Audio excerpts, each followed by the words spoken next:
Hello everyone, welcome back to sleepy classes. तो आज हम चैप्टर डिस्कस करने से पहले डिस्कस करेंगे प्रीवियस ईयर क्वेश्चन यूपीएससी 2014 का, जो कि था in which of the following regions of India are shale gas resources found. First Cambay basin, second Kaveri basin, third Krishna Godavari basin. तो इसका करेक्ट आंसर है ऑप्शन नंबर डी, हम कहते हैं दैट इज़ 1, 2 एंड 3, यानी कि तीनों में ही शेल गैस जो है उसके रिसोर्सेज पाए गए हैं। तो हमने अपनी रील्स में भी डिस्कस किया था, ये हमारी स्टोरीज़ में भी, शॉर्ट्स में भी डिस्कस किया था कि 25 ऐसे एरियाज़ हैं जो ऑल ओवर इंडिया पाए गए हैं शेल गैस रिसोर्सेज के लिए, उनमें ये तीनों भी शामिल हैं। तो आज का चैप्टर है हमारा landform and their evolution, chapter 7, class 11 NCERT का। तो हम देखते हैं जब भी किसी भी लैंडफॉर्म को डिस्कस करते हैं, बीट भी हम बात करें, रिवर की बात करें, माउंटेन की बात करते हैं, या और भी बहुत सारे, अगर जितने भी लैंडफॉर्म्स हमारे हो गए, बीचेस हो गए, इन सभी को हम देखते हैं क्या कहेंगे एक जनरल वे में, अगर हमें डिस्कस करना हो या बताना हो, डिफाइन करना हो, तो स्मॉल, मीडियम और ट्रैक्ट्स और पार्सल्स ऑफ अर्थ सरफेस, यानी कि अर्थ सरफेस के छोटे छोटे छोटे छोटे पार्ट्स जो हैं उन्हें हम लैंडफॉर्म्स कहते हैं। और उन्हीं के हम देखते हैं 3 फेजेस होते हैं, ठीक है जी। हर एक landform, be it river, be it any kind of landform, cliffs होती हैं या माउंटेन्स होते हैं, उन सब की 3 स्टेजेस होती हैं। First is youth, then mature and then old age. ठीक है जी। एक जनरल वे में अगर हम बात करते हैं यूथ की स्टेज में, अगर कोई भी अगर हमारा लैंडफॉर्म होता है तो वहाँ पे हम देखते हैं कि बहुत ही ज़्यादा मतलब अभी इनिशियल स्टेज पे होता है कि वी शेप जो है हमारी बनती हैं, वैली ज़्यादा इतनी डीप नहीं होती हैं, उस टाइम पे बहुत सारे वाटरफॉल्स होते हैं। एंड सिमिलरली हमारे जो कह सकते हैं हम वाटर कोर्सेज जो हैं वो भी बढ़ रहे होते हैं, इतना हम कह सकते हैं बिल्कुल ही इनिशियल स्टेज पे होता है। सेकेंडली जब हम मेचोरिटी पे पहुंच जाते हैं, जो वेल ड्रेन्ड सिस्टम बन जाता है हमारा एक तरह से, कि जो हमारी वैलीज हैं वो और भी डीप हो जाती हैं, फ्लड प्लेन्स हैं वो एग्जिस्ट करनी शुरू कर देती हैं। एंड सिमिलरली ट्रिब्यूटरीज जो हैं, या हम कह सकते हैं हमारे जो रिवर्स के जो शेप है या कोर्स है वो चेंज होना शुरू हो जाता है। सिमिलरली जब हम ओल्ड एज की बात करते हैं तो जितनी हमारी वैलीज हैं, हमारे पहाड़ हैं, ये सारे के सारे हम देखते हैं होने शुरू हो जाते हैं प्लेन। ठीक है जी। तो साथ साथ ही साथ हम ये भी देखते हैं कि इरोजन बहुत ज़्यादा हो जाता है, ठीक है, और बहुत सारा हम देखते हैं इरोजन जो है बेसिक लेवल पे स्टार्ट होना शुरू हो जाते हैं और सब कुछ ही इरोड होकर एकदम से एक प्लेन एरिया बन जाता है। ठीक है जी। तो अब हम देखते हैं आगे क्या है इस चैप्टर में। तो जब हम लैंड फॉर्म्स की बात करते हैं तो लैंड फॉर्म जो हमारे बनते हैं, या हम बात करते हैं अगर हम माउंटेन की बात ही ले लेते हैं, तो एक डिपोजिशनल यानी कि कंस्ट्रक्शनल लैंडफॉर्म है वो। बट सिमिलरली अगर हम बात करते हैं कि वेराज अगर हम प्लेन्स की या वैलीज की बात करते हैं तो वो इरोजन से बनी हुई होती हैं, तो वो डिस्ट्रक्शनल होती हैं। यानी कि जो भी लैंडफॉर्म फॉर्म होता है विद द हेल्प ऑफ या फिर by taking away the materials, ठीक है, उसको हम बोलेंगे इरोजनल या डिस्ट्रक्शनल लैंडफॉर्म। या जो डिपॉजिट से फॉर्म होता है, be it any kind of landform, तो वो डेपोजिशनल या कंस्ट्रक्शनल हम कहते हैं उसे, लैंडफॉर्म वो बन जाता है। सिमिलरली हम देख लेते हैं इरोजनल लैंडफॉर्म जो रिवर है हमारी, वो कौन सी बनाती है। रिवर के लिए सबसे पहले तो हम बात करेंगे वैली की। अगर हम बात करते हैं वैली, क्या होता है कि पहाड़ जो दो हैं हमारे, उसके बीच में एक प्लेन एरिया जो बन जाता है उसे हम बोलते हैं वैली। ठीक है, वो भी बन जाता है हमारे इरोजन से, क्योंकि रिवर जो है जब जाती है, कट के जाती है, तो अपने साथ साथ सारा का सारा जो है हम कहते हैं काफ़ी हद तक हम देखते हैं सॉइल लेकर चले जाती है, बहुत सारे ऐसे मैटर है उसको अपने साथ साथ इरोड कर लेती है।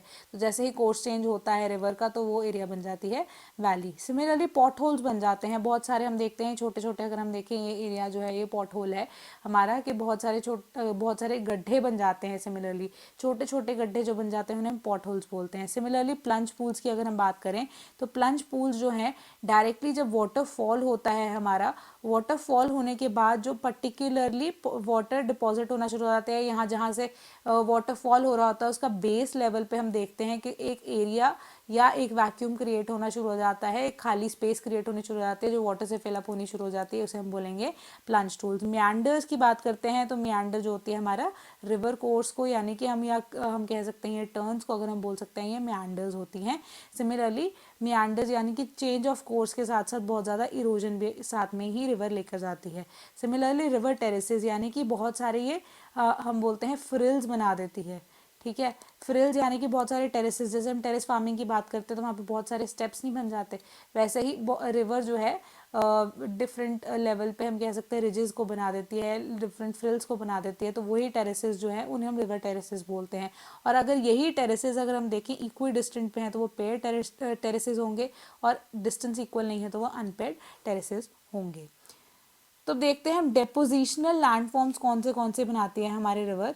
ठीक है जी, सबसे पहले हम बात करते हैं एलुवियल फैंस या एलुवियल प्लेन्स की। अगर हम बात कर लेते हैं तो जैसे ही रिवर एरोड करके लेके जाती है साइड पे पानी में, हम देखते हैं कि डिपॉजिट करने लग जाती है बहुत ज़्यादा एलुवियम। ठीक है, एलुवियल सॉइल जो है जो कि बहुत ही ज़्यादा हम कहते हैं रिच होती है in every kind of crop के लिए ग्रो करने के लिए। ठीक है जी, तो साथ ही साथ डेल्टा की बात करते हैं। डेल्टा भी क्या होता है, इरोजन से ही फॉर्म होता है कि बिल्कुल ही माउथ ऑफ द रिवर पे हम देखते हैं बहुत ज़्यादा पानी के साथ साथ सिल्ट डिपॉजिटेड होती है, सॉइल डिपॉजिटेड होती है, तो वो डेल्टा की फॉर्मेशन कर देता है। सिमिलरली फ्लड प्लेन्स की बात करते हैं कि जैसे जहाँ जहाँ से रिवर निकल रही है वहाँ पे अगर फ्लडिंग की प्रॉब्लम आएगी तो फ्लड प्लेन्स को क्रिएट करना शुरू कर देगी, क्योंकि जैसे ही पानी यहाँ पे हम देख रहे हैं फ्लड की वजह से होगा, साथ साथ उसके बहुत जो भी वो इरोड करके लेके आई है, इरोजन करके लेके आई है, वो यहाँ पे डिपॉजिट भी हो जाएगा बैंक्स पे, तो वो फ्लड प्लेन्स बना देगी। सिमिलरली अगर हम नेचुरल लीवीज की बात करते हैं तो नेचुरल लीवीज में भी अगेन यही प्रॉब्लम, यही चीज़ होती है ऑलमोस्ट, कि नेचुरली जो है ये जितना भी सेडिमेंट लेके आती है हमारी रिवर, वो कहीं ना कहीं बैंक्स पे पर्टिकुलरली डिपॉजिट हो जाता है, that is natural levees. Point bars की बात करते हैं। पॉइंट बार इज़ अगेन कि या एक पर्टिकुलर एरिया पे, या ऐसे बहुत सारे सिचुएशन हम देखते हैं कि जैसे ही मियांडर या चेंज ऑफ कोर्स होता है हमारा, ठीक है, उसके बाद जो पर्टिकुलरली एरिया फिलअप हो जाता है वो पॉइंट बार्स हो जाते हैं। मियांडर्स अगेन के चेंज ऑफ कोर्स या कि जितनी भी हमारी टर्न है, पहले रिवर का ऐसे था, बाद में जो है हम देखते हैं कि टर्न ऐसे हो गया, तो पीछे जो एरिया रह गया दैट बिकम्स द मियांडर की वजह से हमारी जो डेपोजिशनल लैंडफॉर्म जो हम कह सकते हैं। ठीक है जी, इरोजनल लैंडफॉर्म अगर हम ग्राउंड वाटर की बात करते हैं, ठीक है जी, ग्राउंड वाटर से सबसे पहले आता है शैलो होल। शैलो होल यानी कि हल्का सा हम कह सकते हैं गड्ढा। ठीक है, shallow hole, swallow hole, I am so sorry, swallow hole की अगर हम बात करते हैं तो जस्ट बिकॉज थोड़ा सा गड्ढा, ज़्यादा डीप नहीं। सिंक होल जो है इसका डीपर वर्जन होता है कि सिंक होल यानी कि और जो हम कह सकते हैं स्वॉलो होल से डीप हो जाता है थोड़ा सा। कोलैप्स सिंक यानी कि यही हम सिंक या अगर स्वॉलो होल के बाद जब सिंक होल फॉर्मेशन होती है, वही सिंक होल फर्दर जो है ग्राउंड वाटर यहाँ पे सीपेज अगेन होनी शुरू हो जाती है और ये वाला एरिया हम कहते हैं ये कोलैप्स हो जाता है। ठीक है जी, तो ये बन जाता है हमारा कोलैप्स सिंक। ठीक है, सिमिलरली अगर हम वैली सिंक की बात करें, एक प्लेन एरिया में या एक प्रॉपर वैली की बात करते हैं, वहाँ पे बहुत सारे ऐसे सिंक्स यानी कि बहुत सारे ऐसे होल्स की बात करते हैं, या डिफरेंट हम कहते हैं कि स्ट्रक्चर्स जो कि डीपनिंग या ग्राउंड वाटर जहाँ पे स्टैंड हुआ है उसकी वजह से हो जाते हैं, तो उसे हम बोलेंगे वैली सिंक। सिमिलरली हम देखेंगे केव्स, इरोजन के साथ ही बहुत ज़्यादा पानी के ग्राउंड वाटर के इरोजन के साथ या पानी रिस रहा है, वहाँ पे हम देखते हैं केव्स की फॉर्मेशन होते हैं। तो बेस्ट एग्जाम्पल इसकी हम देंगे एलिफेंटा केव्स। ठीक है जी, एलिफेंटा केव्स भी ऐसे ही बने हैं सिमिलरली, बट वो ग्राउंड वाटर की वजह से नहीं बने हैं, बट सिमिलरली अगर हम बात करते हैं तो केव जो है वाटर की फॉर्मेशन की वजह से ही हुए। तो डेपोजिशनल लैंडफॉर्म्स की बात करें अब, ग्राउंड वाटर जो करता है, तो इसमें मेन हमारा आता है स्टैलेक्साइट्स, स्टैलेग्माइट्स एंड पिलर्स की बात करते हैं। स्टैलेक्साइट्स जो है, जैसे हमने केव्स को डिस्कस कर दिया, स्टैलेक्साइट होता है जो हमारे छत से या रूफ से हम देखते हैं कि एक पॉइंटेड जो लैंडफॉर्म फॉर्म होता है। स्टैलेग्माइट बिल्कुल ही ऑपोजिट, जो पॉइंटेड हमारे कह सकते हैं हम ज़मीन से यानी कि अटैच टू द अर्थ हम देखते हैं ये लैंडफॉर्म बन रहा है, दैट इज स्टैलेग्माइट। और पिलर्स का सिमिलरली देखते हैं कि जो बिल्कुल ही जॉइंट है रूफ से लेके टॉप तक, सॉरी रूफ से लेके बिल्कुल ग्राउंड तक, तो ये बिल्कुल हमारे पिलर्स रह जाएंगे। ठीक है जी, तो इरोजनल लैंडफॉर्म अगर हम बात करते हैं ग्लेशियर्स की, ठीक है जी, तो ग्लेशियर्स में हम देखते हैं सबसे पहले कर्व की बात करते हैं। कर्व जो है हम देखते हैं एक तरह से बात कर सकते हैं हम क्रेटर जैसे देखते हैं, या हल्का सा हम बोलते हैं कि हमारा जो पॉट होल हो गया, या हमारे कुछ पर्टिकुलरली वैलीज बन जाती हैं छोटी छोटी। ठीक है, तो ऐसी ही ये वाइड होती हैं, डीप होती हैं, एक तरह से छोटा सा बेसिन या हम कह सकते हैं कटोरा टाइप जो स्ट्रक्चर बन जाता है उसे हम कर्क्स बोलेंगे। और सिमिलरली इन्हीं कर्क्स में अगर हम देखें पानी भर जाए तो उन्हें हम कर्क या टान लेक्स बोल देते हैं। और सिमिलरली ऐसे ही छोटी छोटी जो क्लिफ्स बन जाती हैं दैट इज कॉल्ड हॉर्न। ठीक है, एरेटीज की बात करते हैं तो छोटी छोटी क्लिफ्स के बहुत सारे बंडल्स जो कि एक लाइन से हम देख रहे हैं जा रहे हैं उसे हम बोल देते हैं एरेटीज। ठीक है, ग्लेशिएटेड वैलीज जो होती है यानी कि ग्लेशियर्स के बीच में हम देख रहे हैं वैली बन रही है उसको, और कवर्ड विद स्नो है, दैट इज़ ग्लेशिएटेड वैली, और बहुत ही स्मूथ होते हैं और स्टीप साइड्स होती हैं, ठीक है जी। साइड्स जो है वो बहुत स्टीप है, वैसे बहुत स्मूथ है। सिमिलरली अगर हम फ्योर्ड्स की बात करते हैं, ये अगेन ग्लेशियल ट्रफ्स जो हैं हमारे, यानी कि ये कर्क्स होती हैं हमारे ग्लेशियल ट्रफ्स जो हैं, ये सी वाटर के साथ जब भर जाएं और साथ ही साथ शोर लाइन बन जाए हाई लैटिट्यूडनल एरियाज में, इसे हम फ्योर्ड्स या जॉर्ज बोलते हैं, ठीक है जी। तो डेपोजिशनल लैंडफॉर्म्स की बात करें ग्लेशियर्स में ही, पहले हम एरोजनल की बात कर रहे थे ना, तो अब हम डेपोजिशनल यानी कि जो हमारी कह सकते हैं हम स्नो की वजह से जो डिपॉजिट हुए हैं और लैंडफॉर्म्स फॉर्म हुए हैं अगेन ग्लेशियर्स के द्वारा। तो ग्लेशियल टिल की बात करते हैं। ग्लेशियल टिल एक तरह से हम कहते हैं कि बहुत सारे डेब्री या फिर बहुत सारा मटेरियल जो है मेल्टिंग ऑफ ग्लेशियर्स के साथ बिल्कुल ही नीचे आ जाता है, एंड साथ ही साथ हम कह सकते हैं डिपॉजिट हो जाता है एक एरिया में, उसे हम बोल देंगे glacial till. Similarly outwash deposit की अगर हम बात करते हैं तो हमारा जो छोटे मोटे डेब्री है, मेल्टेड वाटर स्ट्रीम्स वगैरह जो वॉश डाउन हो जाता है और डिपॉजिट हो जाता है कहीं पे बिल्कुल ही लोअर एरिया पे अगर हम बात करते हैं, दैट इज़ हमारी outwash plain. Similarly outwash deposit की बात करें, वो भी बिल्कुल सेम ही चीज़ है कि जो हमारी डिपॉजिट अगेन यहाँ पे हम देखते हैं कि रॉक और डेबरी की होती है आउटवॉश डिपॉजिट में, ठीक है। आउटवॉश प्लेन्स की अगर हम बात करते हैं, यहाँ पे आइस शीट्स की हम देखते हैं डिपॉजिट होती हैं कहीं ना कहीं, और साथ ही साथ अलूवियल फैंस विच में ज्वाइन और form outwash plains of gravel, silt, sand and clay. तो यहाँ पे हम देखते हैं मैक्सिमम मेल्ट वाटर स्ट्रीम्स होती हैं। यहाँ पे आउटवॉश प्लेन्स में अगर हम देखते हैं तो यहाँ पे हमारी आइस शीट्स, ग्रेवल और सिल्ट साथ ही साथ and sand and clay include होती है। मोरेन्स की बात करते हैं तो मोरेन्स जो हैं हमारे सेंट्रल लेवल पे हम चेक कर रहे हैं कि एक वर्टिकल स्ट्रक्चर बन जाता है from the starting to the base, उसे हम बोलेंगे मोरेन्स, ठीक है। यानी कि एक रिज की फॉर्मेशन हम बोल देते हैं, या हल्की सी एक छोटी सी वॉल की फॉर्मेशन बोल देते हैं, दैट आर मोरेन्स, ठीक है जी। तो ड्रमलिन्स की अगर हम बात करें तो ड्रमलिन अगेन हमारा oval shaped smooth ridge like feature ही होता है, but at the base of the glacier, ऊपर वाले एरिया से, यानी कि एक वर्टिकल पोजीशन में अगर हम देखते हैं तो वो हमारी मोरेन्स होंगी, ड्रमलिन्स होगी अगेन हमारी ग्रेवल एंड सैंड की या बहुत सारी डेब्री जो यूज़ हो रही है इसके बीच में, या जो ग्लेशियर लेके आ रहा है उसकी वजह से जो हम देखते हैं छोटे छोटे ओवल शेप या देखते हैं हम स्ट्रक्चर्स बन जाते हैं, लैंडफॉर्म बन जाते हैं, वो होते हैं हमारे ड्रमलिन्स। सिमिलरली अगर हम एस्कर की बात करते हैं तो एस्कर इज़ अगेन वाटर जो एक्यूमुलेट हो जाता है ग्लेशियर के नीचे, ठीक है जी। तो ये जो है बहुत ही, मतलब इसके अंदर क्या होगा, very coarse material like boulders and blocks along with some minor fractions of rock debris carried into the stream settle in the valley of ice beneath the glacier and after ice melts can be found as sinuous ridge called esker, ठीक है जी। तो जो पीछे रह जाता है हम कह सकते हैं मेल्टिंग के बाद जो पानी एक्यूमुलेट हो जाता है उसके बाद जो पीछे रह जाता है, तो एक तरह से वो भी एक रिज की फॉर्मेशन हो जाती है जिसे हम बोलते हैं एस्कर। तो बात करते हैं वेव्स एंड करंट्स की। तो वेव्स एंड करंट्स में हमारे पास फर्दर दो तरह की फॉर्मेशंस होती हैं, यानी कि कोस्ट पे जो हाई रॉकी हमारे कोस्ट बनते हैं, और similarly second is low smooth and gently sloping sedimentary coast, ठीक है जी।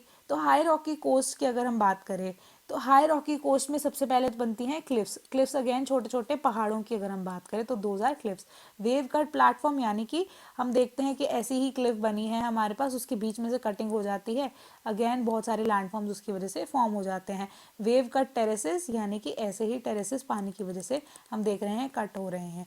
सिमिलरली बीचेस की बात करते हैं तो बीचेस आर वेरी कॉमन कि हम देखते हैं कि जो हमारे रॉकी एरियाज़ की वजह से या पानी जो है हमारे सी शोर से आ रहा होता है उसकी वजह से जितना भी पानी के साथ साथ सेडिमेंट या फिर बहुत सारी रेत जो है इकट्ठा होकर हमारे यहाँ पे बीच बना देती है। अगेन ऑफशोर बार की अगर हम बात करते हैं तो हमारा ऑफशोर बार जो वो भी अगेन एक ridge of sand and shingle form in the sea of offshore zone होता है, यानी कि लो टाइड से या वाटर लाइन से लेके अप्रोक्सीमेटली अगर हम बात करते हैं पैरेलल टू द कोस्ट के साथ पैरेलल चल रहा होता है ऑफशोर बार, यानी कि ये हमारा अगर कोस्ट है तो ऑफशोर बार जो है अगेन यहाँ पैरेलली चलेगा।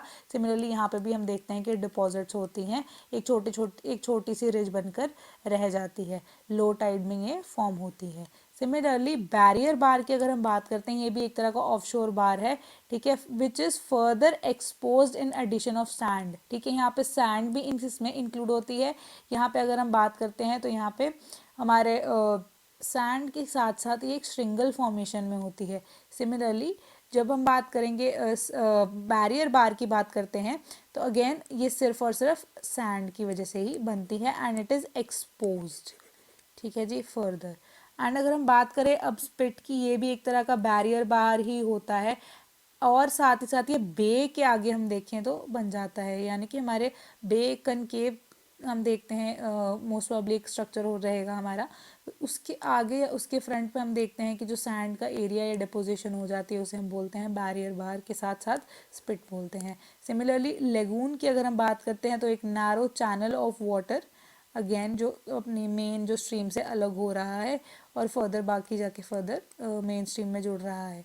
ठीक है जी, वो लेगून की फॉर्मेशन करता है। सिमिलरली कोस्टल प्लेन्स की बात करता है कि कोस्ट के अराउंड जितनी भी हमारी प्लेन्स होती हैं that are coastal plains. Again जो ये लेगून जो है would gradually fill up by sediments from the land giving rise to coastal plains. Again जैसे ये जो लगून्स की फॉर्मेशन है यहाँ पे अगेन हम क्या कह सकते हैं कि पानी के साथ साथ हम देखते हैं सैंड इसको वापस से एक्यूमुलेट कर लेगा और इस एरिया को बना देगा कोस्टल प्लेन्स।